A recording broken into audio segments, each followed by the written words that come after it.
ఇది మహారాష్ట్రకి, తర్వాత మొన్న జరిగినటువంటి జార్ఖండ్కి. ఇప్పుడు మళ్ళీ రేపు పొద్దున్నానికి ఢిల్లీకి వెళ్ళిపోతారు. అంటే ఒక 5,000 మందో 10,000 మందో అనుకోండి.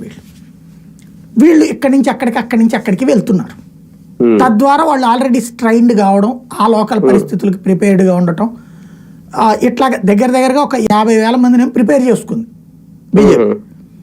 వాళ్ళు ఇట్లాగ దశల వారీగా వెళ్తా ఉన్నారు. ఇప్పుడు ఒకేసారి ఎన్నికలు జరిగినాయి అనుకోండి, మొత్తం దేశమంతా ఒకేసారి ఎట్లా నెట్వర్క్ని సెట్ చేసుకోగలుగుతుంది? రెండవది, మరి కాంగ్రెస్కి ఏంటి ప్రయోజనం? చాలా ఉంది. ఎందుకంటే భారతీయ జనతా పార్టీ తను లీడ్ రోల్లో ఉండి దాంట్లో బలమైనటువంటి ప్రాంతీయ పార్టీలు ఉన్నాయి 3-4, 2 కరెక్ట్గా చెప్పాలంటే. ఒక తెలుగుదేశం బలమైన ప్రాంతీయ పార్టీ, అంటే డామినేటింగ్ రోల్ ఇక్కడ పోషించగలిగినటువంటిది. ఆ తెలుగుదేశం తప్ప ఇంకేముంది? బీహార్లో జేడీయూ ఉంది, అది కూడా సెకండ్ టు బీజేపీనే, డామినేటెడ్ బీజేపీ కాదు అక్కడ. బీజేపీని అధిగమించిన స్థాయి కాదు. మిగతా అన్ని చోట్ల కూడా బీజేపీ నెంబర్ 1.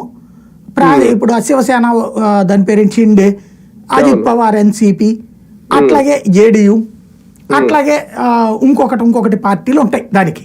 మిగతా అన్ని చోట్ల కూడా ఒక్క ఆంధ్రప్రదేశ్లో మాత్రమే కూటమిలో డామినేటింగ్ రోల్ తెలుగుదేశానికి ఉంటుంది.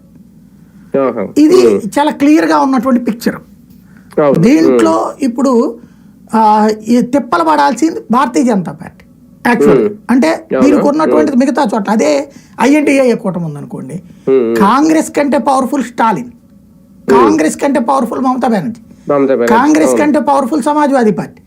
అంటే లోకల్ గా వాళ్ళు already well settled strong batch అది.